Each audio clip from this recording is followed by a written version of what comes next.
everyone, I am Smriti Sinha here and welcome back to my channel Science Zone. Today you follow, tomorrow we lead. If you are new to my channel, please hit the subscribe button given below and let's get started. So today we are going to start with the 11th standard Maharashtra board lecture. I have already made one lecture on this. So if you have missed that lecture, you can click on the I button given above and then see that lecture first and then come back to this. So this is from the Maharashtra State Board 11th standard, and this is the topic, that is the first topic from the textbook of chemistry, some basic concepts of chemistry. Okay, so this is the first topic. Now, in the previous video, we have seen that there are some laws of combination, and today we are going to start with Dalton's atomic theory. So what is actually Dalton's atomic theory? That is, it has following postulates. So Dalton has given following postulates for its atomic theory. The first one says, matter consists of tiny indivisible particles called atom. मतलब इस universe में, इस world में जितने भी matter हैं सब किससे बने हुए हैं? एटम से. और वो एटम कैसा है? वो बहुत स्मॉल है और इनडिविजिबल पार्टिकल है. तो सपोज आप एक चॉक से बोर्ड पे लिखना शुरू करो, ठीक है, और उसको आप जब रब करोगे तो कुछ डस्ट जैसे पार्टिकल्स नीचे गिरते हैं, correct? So that dust particle is smallest tiny indivisible particle of chalk, correct? तो वो डस्ट पार्टिकल क्या है? सबसे स्मॉलेस्ट पार्टिकल है और इससे भी स्मॉल हम उसको नहीं कर सकते हैं. वो किसका है? चॉक का सबसे स्मॉलेस्ट और इनडिविजिबल पार्टिकल. तो सेम वैसे ही मैटर का सबसे smallest indivisible and tiny particle कौन है? Atom. So all matters are made up of atom. और एटम क्या कैसे होते हैं? सबसे स्मॉल होते हैं. इनडिविजिबल मतलब वो आगे डिवाइड नहीं किए जा सकते, वो आगे ब्रेक नहीं किए जा सकते. So Dalton's theory says that matter is made up of atoms which are small and indivisible particle. Next, all atoms of a given element have identical property including mass. मतलब एक गिवन जो element है, suppose मैं oxygen की बात कर रही हूँ, तो ऑक्सीजन का जितना भी एटम्स होगा, उस एलिमेंट का ऑक्सीजन का जितने भी एटम्स होंगे उसके सारे प्रॉपर्टीज सेम होंगे, मास भी सबका सेम होगा. But atoms of different element differ in mass. तो ऑक्सीजन का मास डिफरेंट है, नाइट्रोजन का मास डिफरेंट है, हीलियम का मास डिफरेंट है, हाइड्रोजन का मास डिफरेंट है. तो डिफरेंट एलिमेंट्स के एटम्स का मास डिफरेंट होता है, बट सेम एलिमेंट के एटम का मास और सारे प्रॉपर्टी हमेशा सेम होते हैं. Next, compounds are formed when atoms of different elements combine in a fixed ratio. तो अब कंपाउंड क्या होता है? तो कंपाउंड फॉर्म होता है दूसरे बहुत सारे एटम्स जब साथ में आते हैं. सो एटम्स ऑफ डिफरेंट एलिमेंट्स, तो कौन से atoms? Atoms of different element जब साथ में आते हैं एक फिक्स्ड रेशियो में, तब कंपाउंड फॉर्म होता है. तो कंपाउंड फॉर्म करने के लिए क्या चाहिए हमें? बहुत सारे एटम्स जो डिफरेंट एलिमेंट से हैं और एक फिक्स्ड रेशियो में ही चाहिए, तभी कंपाउंड फॉर्म हो सकता है. Okay, now next postulate is chemical reaction involve only the reorganization of atom. कोई भी केमिकल रिएक्शन में सिर्फ एटम का रीऑर्गेनाइजेशन होता है. मतलब एक केमिकल रिएक्शन है जिसमें ए बी है प्रेजेंट, तो ये कंपाउंड है जिसमें एक एटम ए है, एक एटम बी है, ठीक है, दो डिफरेंट एलिमेंट से जो सी के साथ रिएक्ट कर रहा है. तो हमें प्रोडक्ट मिलेगा ए सी प्लस बी, ठीक है. तो हमें क्या मिला? पहला हमारा कंपाउंड है ए बी, जो एलिमेंट सी के साथ रिएक्ट कर रहा है, वो हमें दे रहा है ए सी प्लस बी। मतलब इसमें क्या हो रहा है, सिर्फ एटम्स का रीऑर्गेनाइजेशन हो रहा है। बी अकेले हो गया और सी ए को जुड़ गया, तो रीऑर्गेनाइजेशन ऑफ एटम। बट आप देखोगे काउंटिंग ऑफ एटम सेम है, तो रिएक्टेंट में भी एक ही ए है, एक ही बी है और एक ही सी है, तो प्रोडक्ट में भी एक ही ए, एक ही सी है और एक ही बी है। मतलब in all chemical reaction there is only reorganization of atom and atoms cannot be created or destroyed in a chemical reaction। कोई भी chemical reaction में एटम क्रिएट नहीं किए जा सकते या डिस्ट्रॉय नहीं किए जा सकते, सिर्फ और सिर्फ उनका रीऑर्गेनाइजेशन होता है। रीऑर्गेनाइजेशन मतलब शफल हो जाते हैं उन लोग, बस, और कुछ नहीं हो सकता। सो ये 4 डाल्टन्स एटॉमिक थियरी है। पहला बोलता है कि atom is the smallest particle of matter, जो आगे डिवाइड नहीं किया जा सकता। नेक्स्ट बोलता है कि सारे एटम्स एक ही एलिमेंट के सारे एटम्स के सारे प्रॉपर्टी सेम होते हैं, मास भी सेम होता है, but atom of different element have different mass. Next बोलता है कि कंपाउंड फॉर्म करने के लिए डिफरेंट एलिमेंट के एटम्स को साथ में आना पड़ता है, बट एक फिक्स्ड रेशियो में, वो कैसे भी नहीं आ सकते, उनका एक फिक्स्ड रेशियो होता है। ठीक है। नेक्स्ट, केमिकल रिएक्शन करते वक्त सारे एटम सिर्फ रीऑर्गेनाइज होते हैं। ठीक है। और हम लोग कोई भी केमिकल रिएक्शन में एटम बना नहीं सकते, एटम डिस्ट्रॉय नहीं कर सकते। Next is, can you recall? So what is a atom and a molecule? What is the order of magnitude of mass of one atom and what are isotopes? So, atom is the smallest component of an element. Atom क्या है? सबसे smallest component है कोई भी element का, और वो किससे बनता है? वो बनता है एक न्यूक्लियस और इलेक्ट्रॉन से। तो आपको पता है एटम में क्या होता है, एक न्यूक्लियस होता है और उसके आजू बाजू घूमने वाले ऑर्बिटल्स में इलेक्ट्रॉन होते हैं। तो कोई भी एटम बनता है एक न्यूक्लियस और इलेक्ट्रॉन से। न्यूक्लियस बनता है न्यूट्रॉन्स एंड प्रोटॉन्स से।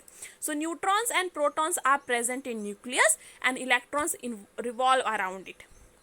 ठीक है। Now come to molecule. So molecule क्या है? Molecule is a group of atom bonded together. जब एक ग्रुप ऑफ एटम साथ में आते हैं तो मॉलिक्यूल बनते हैं। तो ऑक्सीजन इज अ एटम। ठीक है। ऑक्सीजन क्या है? एक एटम है, बट O2 क्या है? मॉलिक्यूल है, क्योंकि 2 एटम साथ में आके बनते हैं molecule. So atom is the smallest particle of the element, but molecule is a group of atom bonded together. Okay, now talking about the SI unit for them.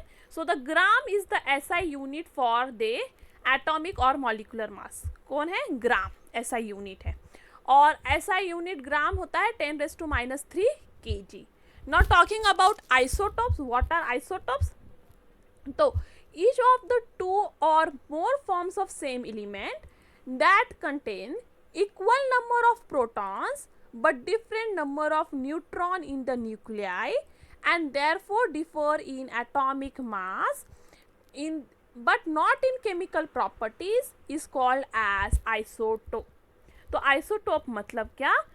2 ऐसे एलिमेंट, आइसोटोप है ए और B, suppose isotope है, तो isotope मतलब 2 ऐसे element जिनमें proton का number same है, प्रोटॉन का नंबर सेम है तो इलेक्ट्रॉन का नंबर भी सेम है, बस न्यूट्रॉन का नंबर डिफरेंट है।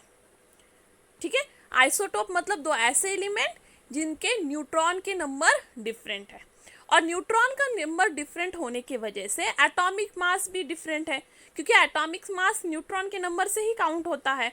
तो 2 ऐसे एलिमेंट जिनमें unequal number of neutron present है न्यूक्लियस में, but equal number of proton है, तो उसे कहेंगे isotopes of each other. But isotopes के सारे केमिकल प्रॉपर्टीज सेम होते हैं।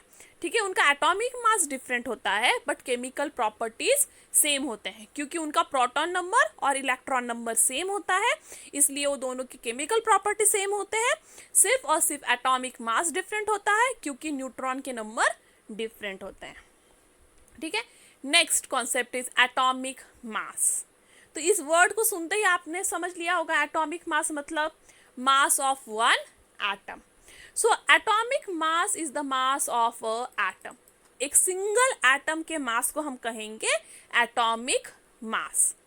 For example, atomic mass of one hydrogen atom is 1.6736 into 10 raised to 24 ग्राम. एक हाइड्रोजन एटम का एटॉमिक मास कितना है? 1.6736 इंटू 10 रेज टू 24 ग्राम. ऐसा यूनिट है ग्राम. ठीक है. अब ये एटॉमिक मास ढूंढना पहले इतना आसान नहीं था. क्यों इतना आसान नहीं था एटॉमिक मास ढूंढना? क्योंकि ये बहुत ही छोटे क्वांटिटीज हैं, बहुत ही स्मॉल क्वांटिटी है और इनको स्टडी करना बहुत ही मुश्किल है. क्योंकि आप देख सकते हो इसे हम वेइंग मशीन या कोई इंस्ट्रूमेंट से नहीं कैलकुलेट कर सकते इतना ईजिली. तो फिर एक न्यू सिस्टम डेवलप हुआ. इस सिस्टम में क्या किया गया कि कोई भी एटॉमिक मास को कार्बन 12 एटम के एटॉमिक मास से रिलेट करके पढ़ा जाता है. So mass of an atom is determined relative to the mass of carbon 12 atom. ठीक है. तो सपोज कार्बन 12 एटम यहाँ पे है और मेरा हाइड्रोजन है. तो मुझे अब हाइड्रोजन का एटॉमिक मास फाइंड आउट करना है. तो मैं देखूंगी कि हाइड्रोजन का मास इस कार्बन 12 के मास के कितने रिलेशन में है, उसे मैं कहूंगी एटॉमिक मास ऑफ हाइड्रोजन. तो ये सिमिलर लाइक है जो सब्जी लेने जाते हो आप, उनके पास एक वेइंग मशीन होता है. करेक्ट. उस वेइंग मशीन में दो साइड होता है. एक जगह वो स्टोन रखता है और एक जगह वो आपकी सब्जी रखता है. और उस स्टोन के वेट के रिलेटिव ये सब्जी का वेट कितना है उस हिसाब से हम सब्जी खरीदते हैं. करेक्ट. जब वो इक्वल हो जाता है तब हम लेते हैं कि हाँ अभी इसने स्टोन रखा है 250 ग्राम का, यहाँ पे सब्जी भी उसके बराबर का हो गया है, मतलब ये दोनों वेट इक्वल हो गया है रिलेटिव करके. अब मेरा सब्जी भी 250 ग्राम का और मैं ले लेती हूँ. करेक्ट. तो ये हो गया रिलेटिव. जो सेम थिंग यहाँ पे भी. तो यहाँ पे मुझे अभी हाइड्रोजन का वेट फाइंड आउट करना है. तो मैं क्या करूँगी, कार्बन 12 के वेट से उसको रिलेट करूँगी और वो कितना कार्बन 12 के वेट के अनुसार है उसे कहूँगी एटॉमिक मास ऑफ हाइड्रोजन. ये न्यू सिस्टम है. ठीक है. In this system N atom of carbon 12 is assigned value 12 atomic mass unit. तो कार्बन 12 का वेट क्या काउंट किया है साइंटिस्ट ने. इस सिस्टम में एक स्टैंडर्ड वेट रखा है कार्बन 12 के लिए. वो वेट है 12 एटॉमिक मास यूनिट. और इसके रिलेशन में means 12 atomic mass unit that is AMU के रिलेशन में दूसरे एलिमेंट्स के एटॉमिक मास फाइंड आउट किए जाते हैं. So all the other elements are given relative atomic mass to carbon 12. मुझे किसी भी एलिमेंट का पीरियोडिक टेबल में से एटॉमिक मास फाइंड आउट करना है तो मुझे उसे कंपेयर करना पड़ेगा कार्बन 12 के एटॉमिक मास से. और कार्बन 12 का एटॉमिक मास क्या है? 12 atomic mass unit, that is AMU. And atomic mass is always represented in AMU. तो यूनिट फॉर एटॉमिक मास क्या है? AMU. और AMU डिफाइंड ऐसे किया जाता है 1 AMU is defined as mass exactly equal to 1/12 of the mass of one carbon 12 atom. मतलब इसका मतलब ये है 1 AMU is equal to 1/12. देखो 1 AMU is equal to 1/12 of the mass of one carbon 12 atom. मतलब एक कार्बन 12 एटम का जितना भी एटॉमिक मास होगा उसका 1/12 होता है 1 AMU. तो 1 कार्बन एटॉमिक मास क्या है? 1 कार्बन का एटॉमिक मास है 1.9268 इंटू 10⁻23 ग्राम. तो ये हुआ 1 कार्बन 12 का एटॉमिक मास.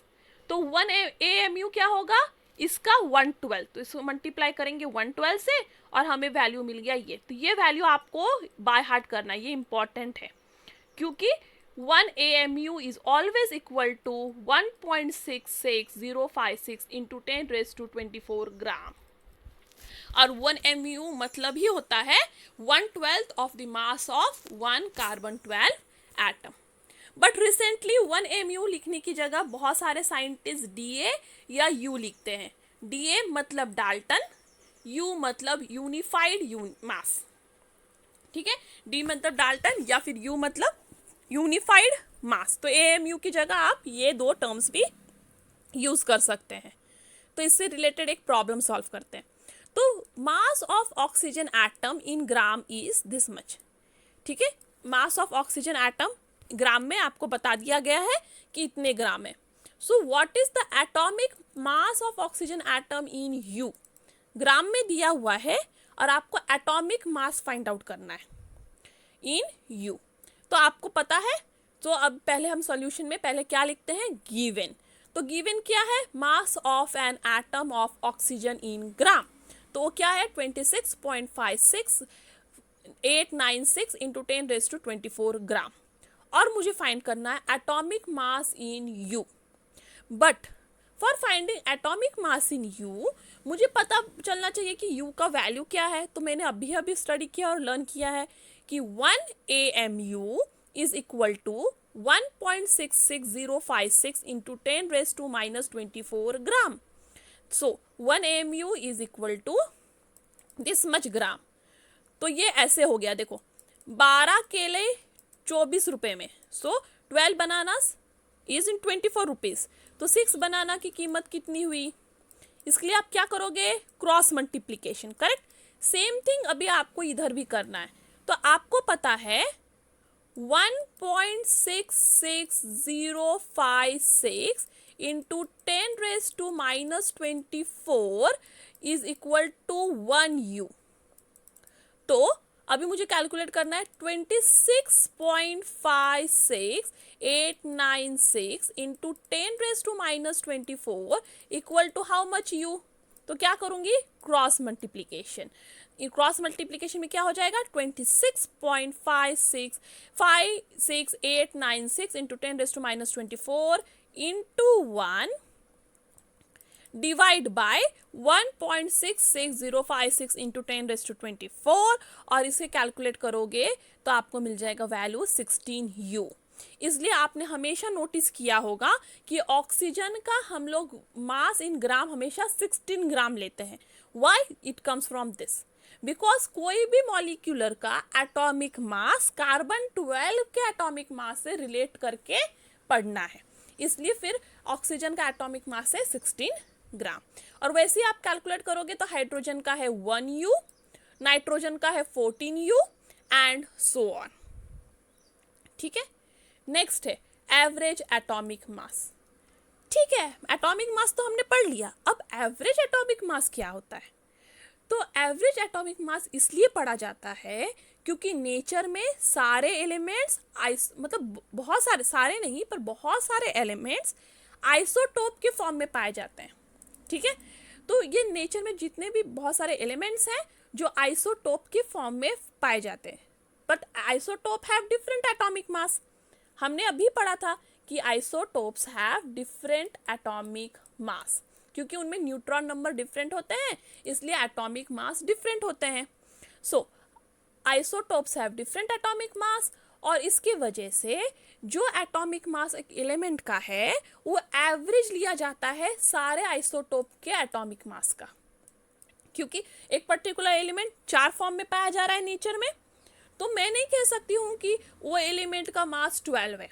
मुझे चारों के एटॉमिक मास को एवरेज करके कहना पड़ेगा कि ये इसका एटॉमिक मास है, और इसे कहते हैं average atomic mass of an element. So it is defined as the atomic mass of element in which is find out as isotopes in nature is the weight average of atomic mass of all isotopes.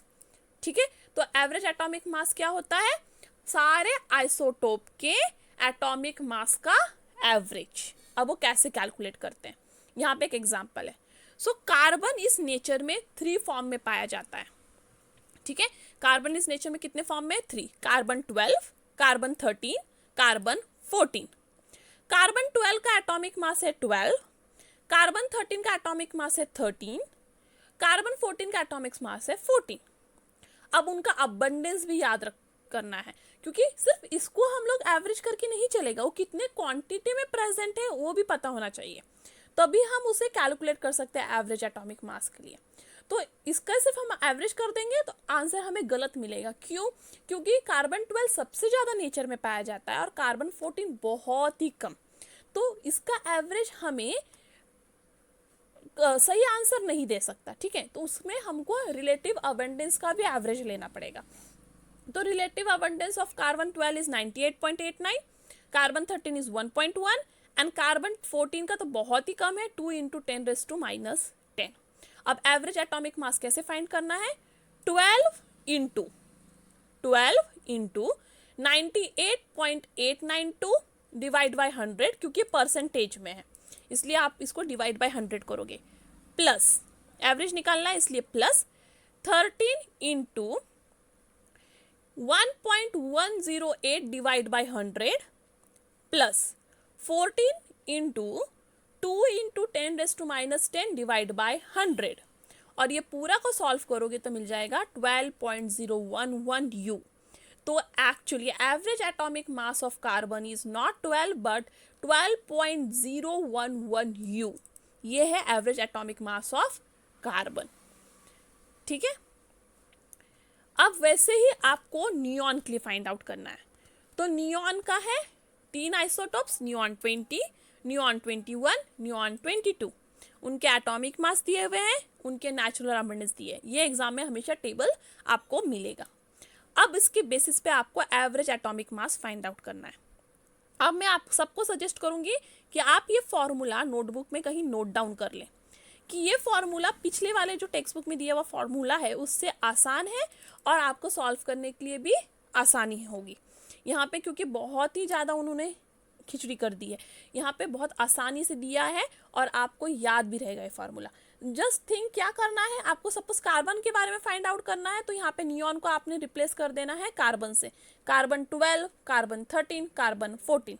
ठीक है, यदि आपको argon का find out करना है तो argon से replace कर दो, ब्रोमीन का फाइंड आउट करना है ब्रोमीन से रिप्लेस कर दो, सिर्फ नियॉन को रिप्लेस करना है, बाकी फॉर्मूला वैसे के वैसे रहेगा। सो please note down this formula in your notebook which will always help you to calculate the average atomic mass।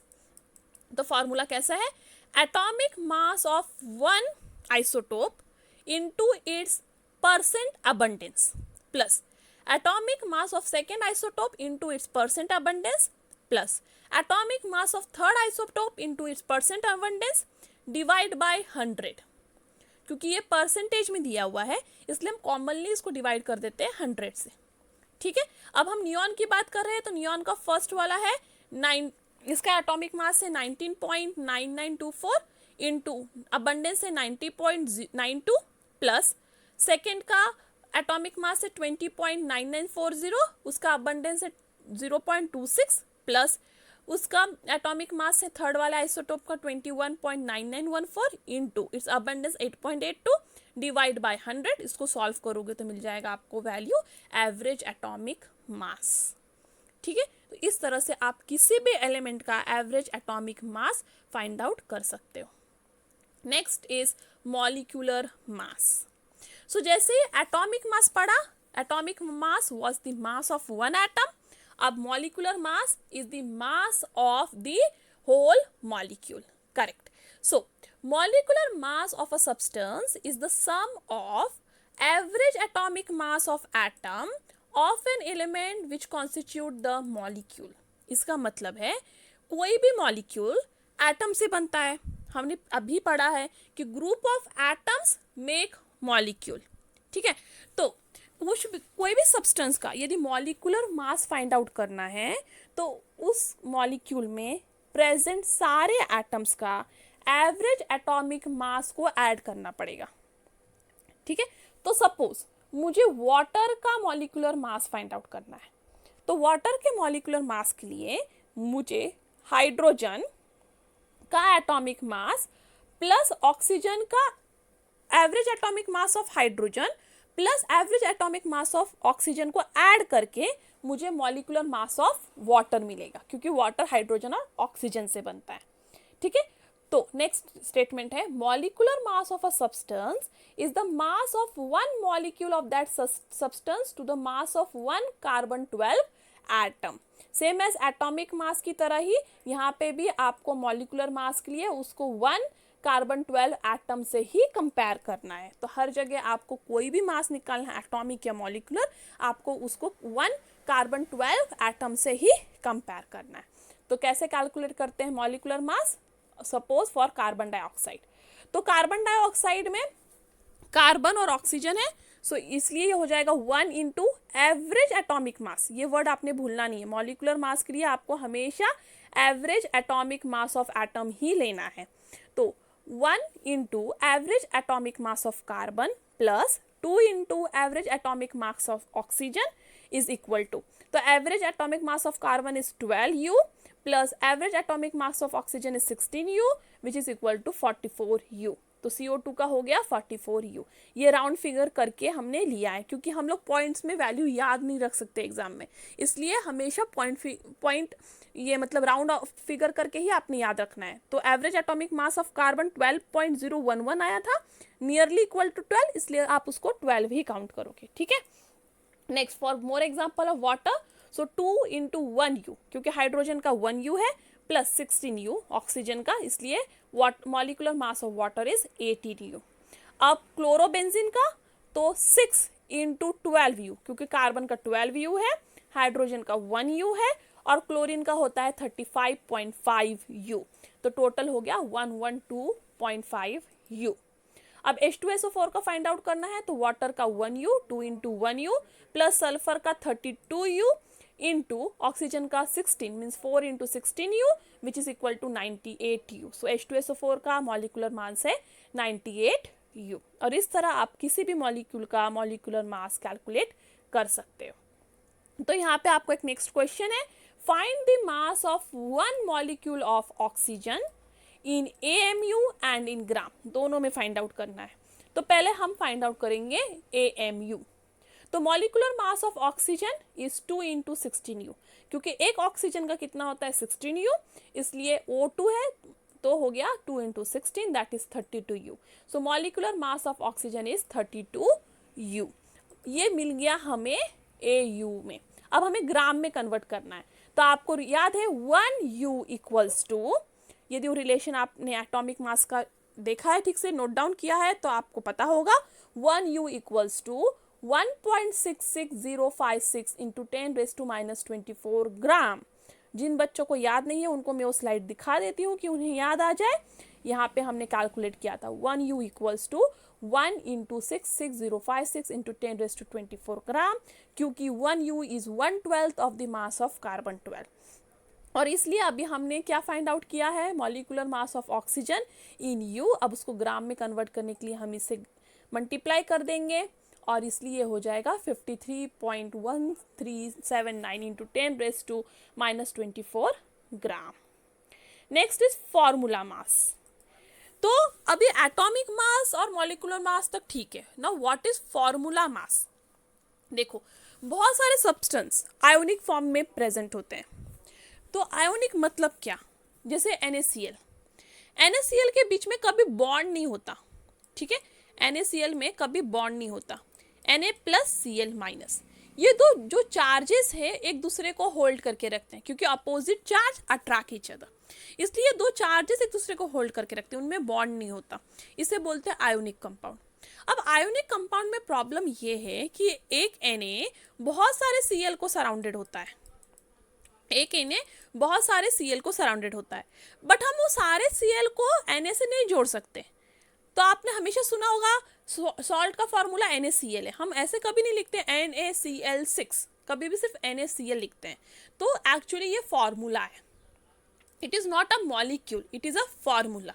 इसलिए हम इसे कहते हैं फॉर्मूला मास, क्योंकि NaCl मतलब आयोनिक कंपाउंड्स में कभी भी मॉलिक्यूलर मास नहीं होता. आयोनिक कंपाउंड्स में हमेशा फॉर्मूला मास होता है, क्योंकि आयोनिक कंपाउंड्स हमेशा फॉर्मूला से रिप्रेजेंट किए जाते हैं. ठीक है. सो and sodium chloride crystal is made up of 1Cl and 1Na and 6Cl. 1Na और 6Cl से बनता है एक सोडियम क्लोराइड. बट हम कभी भी उसे NaCl6 नहीं देते, हम लिखते हैं NaCl. और NaCl is a formula to represent and therefore we talk about formula mass. So the formula mass of a substance is the sum of atomic mass of atoms present in the formula.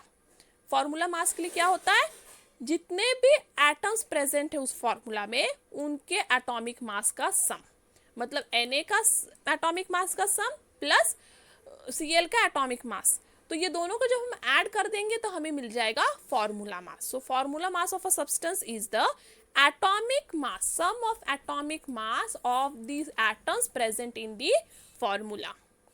For example, formula mass for NaCl. तो तो average atomic mass of Na plus average atomic mass of Cl, तो average atomic mass of Na is 23U plus Cl is 35.5U, जो बन जाता है 58.5U for NaCl. Now formula mass for CuNO3 twice, so average atomic mass of Cu plus 2 into, क्योंकि ये whole क्या है 2, correct, इसलिए उसको 2 से मल्टीप्लाई करेगा, 2 into average atomic mass of nitrogen plus average atomic mass of 3 oxygen, 3 oxygen का average atomic mass plus average atomic mass of nitrogen, ये होल को 2 से मल्टीप्लाई करना है. तो ये हो गया average atomic mass of copper, ये हो गया average atomic mass of nitrogen, ये हो गया average atomic mass of oxygen, और ये सबको आप सॉल्व करोगे तो आपको आंसर मिलेगा 187.5U. So this is formula mass. यहाँ पे आपको एक दिया है try this. So find out the formula mass of CaSO4 calcium sulphate. यहाँ पे आपको दिया है एटॉमिक मास, वो एग्जाम में हमेशा दिया रहेगा. Ca का है 40.1U, सल्फर का है 32.1U, ऑक्सीजन का है 16U, और इसको आपको डाल के सॉल्व करना है. तो कितना कैल्शियम है आपके पास, 1 atom of calcium plus 1 atom of sulphur plus 4 atom of oxygen.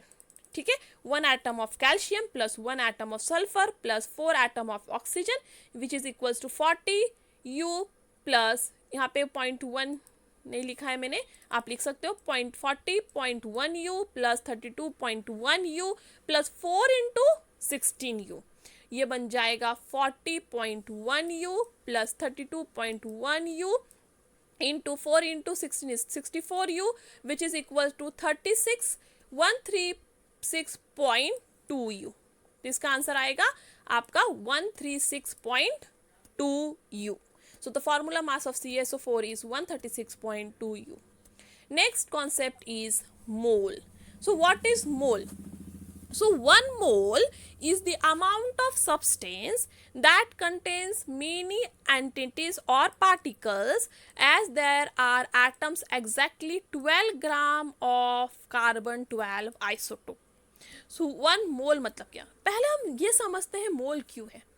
देखो, मोल ऐसा कॉन्सेप्ट है जो कम से कम सब्सटेंस को हमें डिटरमाइन करने के लिए आसान करे. जैसे हम पढ़ते 1 डजन, 1 डजन मतलब 12, तो 1 dozen banana, 1 dozen egg, 1 dozen shoes, whatever it is, you will know that 1 dozen means 12.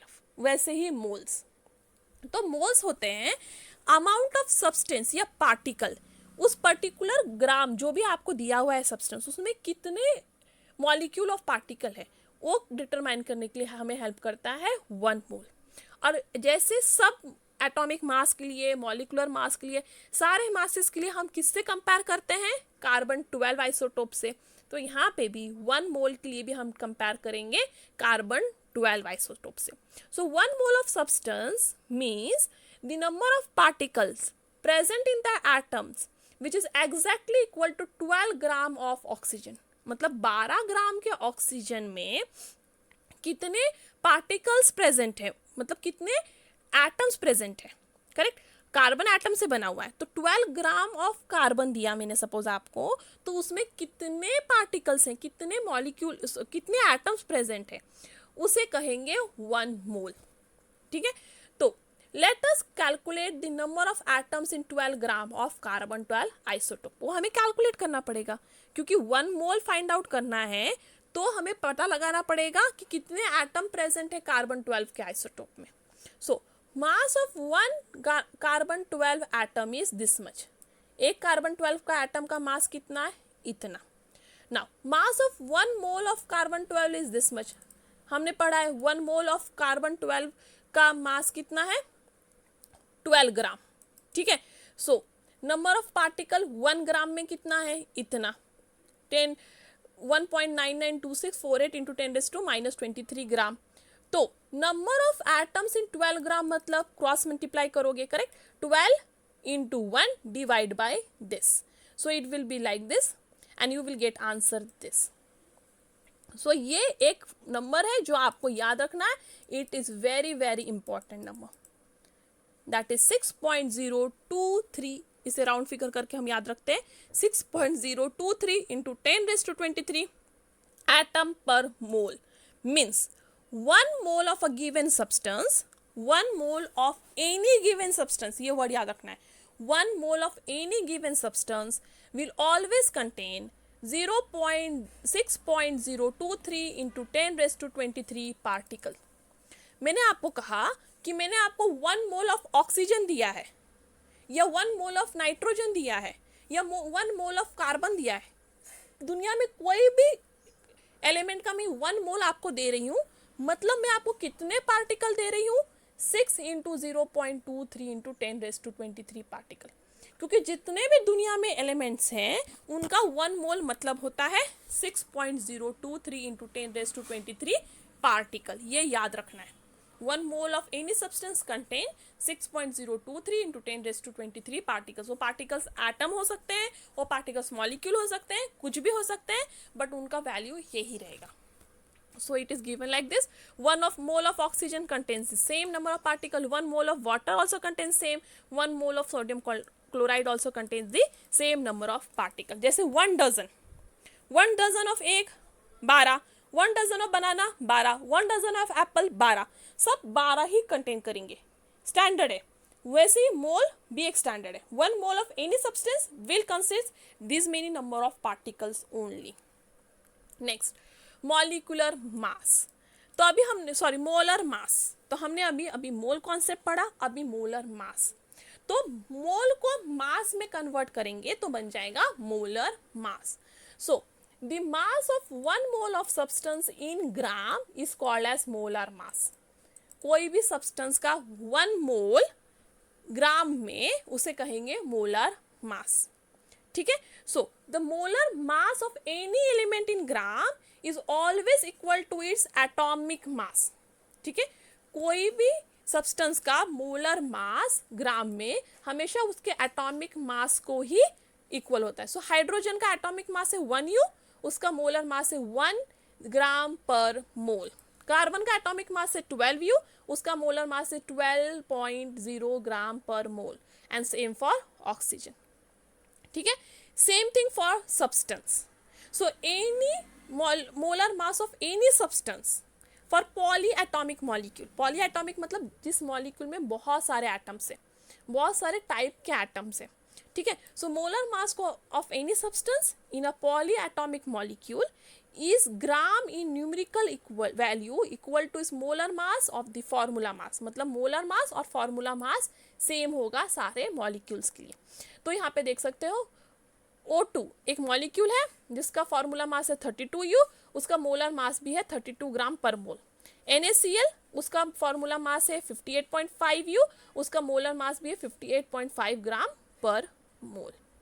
अब एक न्यूमेरिकल दिया हुआ है, calculate the number of moles and molecules of urea in this much ग्राम। ठीक है, पहले हमें क्या फाइंड आउट करना है, नंबर ऑफ मोल्स, उसके बाद नंबर ऑफ मॉलिक्यूल्स। तो urea given weight of urea is 5.6 ग्राम। अब हमें molecular mass of urea calculate करना पड़ेगा।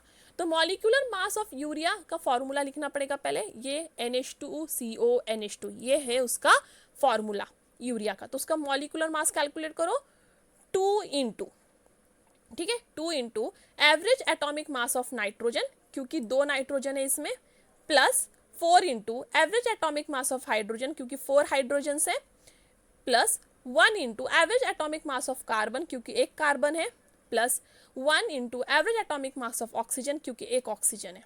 और ये सबको आप सॉल्व करोगे, कार्बन का होता है एटॉमिक मास 12, ठीक है, हाइड्रोजन का 1, नाइट्रोजन का 14, ऑक्सीजन का 16, ये सारे वैल्यू सब्स्टिट्यूट करोगे आपको मिलेगा 16U।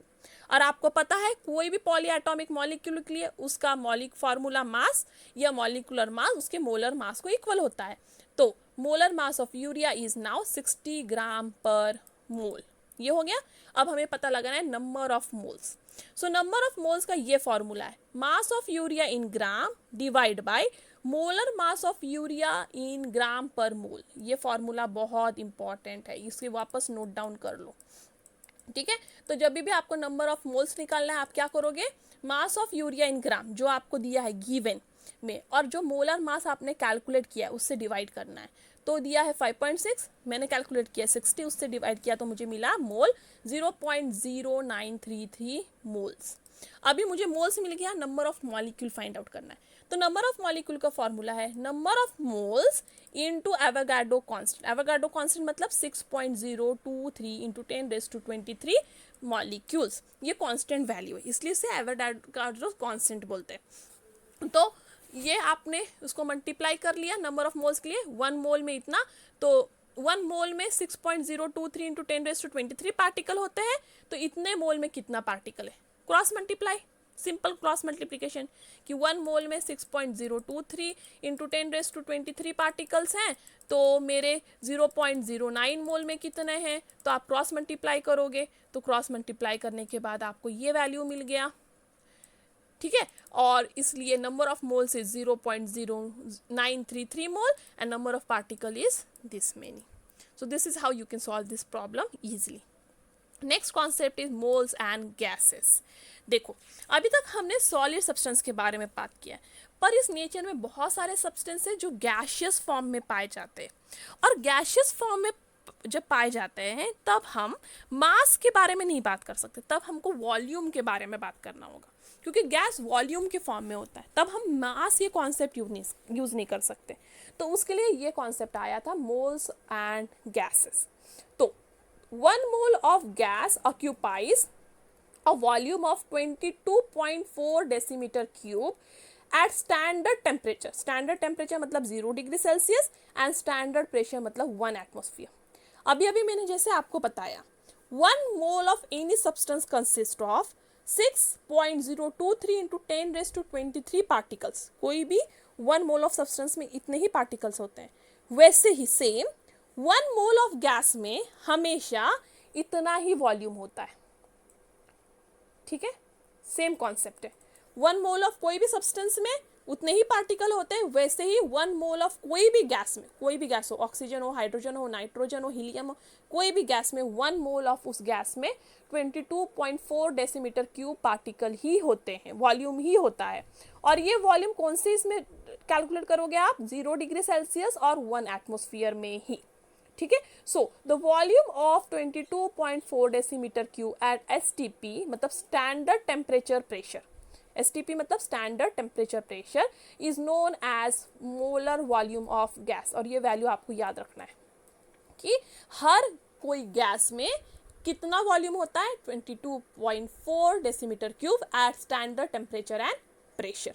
तो number of moles of gas कैसे फाइंड आउट करोगे, वॉल्यूम ऑफ द गैस, जो आपको न्यूमेरिकल में जो भी वॉल्यूम गैस का दिया रहेगा उसको डिवाइड करोगे मोलर वॉल्यूम ऑफ गैस मतलब इससे। So the number of moles of any gas is equal to the volume of the gas जो न्यूमेरिकल में प्रोवाइडेड है divide by 22.4 decimetre cube mole per mole, ठीक है। इससे आपको मिल जाएगा number of moles of gas, और नंबर ऑफ मोल्स को मॉलिक्यूल्स में कन्वर्ट करने के लिए आपको पता है उसे एवोगाड्रो नंबर से मल्टीप्लाई करना है। तो नंबर ऑफ मोल्स को जब भी आप एवोगाड्रो नंबर से मल्टीप्लाई करोगे आपको मिल जाएगा नंबर ऑफ मॉलिक्यूल्स। तो ये न्यूमेरिकल है। Calculate the number of moles and molecules of ammonia gas off volume this measured eight STP. तो एक स्टैंडर्ड टेम्परेचर प्रेशर पे उसका वॉल्यूम क्या मेजर किया गया था अमोनिया का, 67.23 डेसीमीटर क्यूब। इसमें हमें पता लगाना है कितने मोल्स ऑफ अमोनिया है और कितने मॉलिक्यूल्स ऑफ अमोनिया है इस गैस में। मैंने आपको एक सिलेंडर दिया है उसमें 67.2 डेसीमीटर क्यूब ऑफ अमोनिया भर के दे दिया है, और आपको मैं पूछ रही हूँ मुझे बताओ इसमें कितने मोल्स ऑफ अमोनिया है और कितने मॉलिक्यूल्स ऑफ अमोनिया है। तो आप पहले गिवन लिखोगे, तो volume given is 67.2 decimetre cube, molar volume of any gas is 22.4 decimetre cube पर मोल, therefore number of mole equals to given volume divide by this, ठीक है। तो ये फॉर्मूला आपने याद रखना है, volume of gas at STP divide by molar volume of gas. तो दिया हुआ एसटीपी पे ये मोलर वॉल्यूम तो आपने लर्न कर लिया है, ये दोनों को डिवाइड करोगे तो आपको मिल गया नंबर ऑफ मोल 3 मोल्स। अब number of molecules find out करना है, तो कोई भी number of mole into Avogadro's number will always give you number of molecules. So number of moles मिला 3 into 6.023 into 10⁻23 molecules per mole will give you the number of molecules. तो इस तरह से आप कोई भी न्यूमेरिकल सॉल्व कर सकते हो। And that's all for today. Thank you. If you have any doubt, any suggestions, any comment, you can do that on askyourdoubt04@gmail.com, and even in the comment box. You are always welcome for suggestion, comments and doubts. And if you have liked my video, please give me a thumbs up. Share this video to more and more of your friends so that I can make better video. And if you want me to make more videos as you are comfortable with, so you can write in the comment that I want the video in this way or that way, okay? So I can work on that. So that's all for today. Thank you. Before departing, the thought of the day is, there is no elevator to success. You have to take these stairs. Okay success के लिए कभी भी कोई elevator नहीं होता, कोई lift नहीं होता, हमेशा आपको सीढ़ियों से ही जाना पड़ता है. So that's all for today. Thank you. Stay tuned.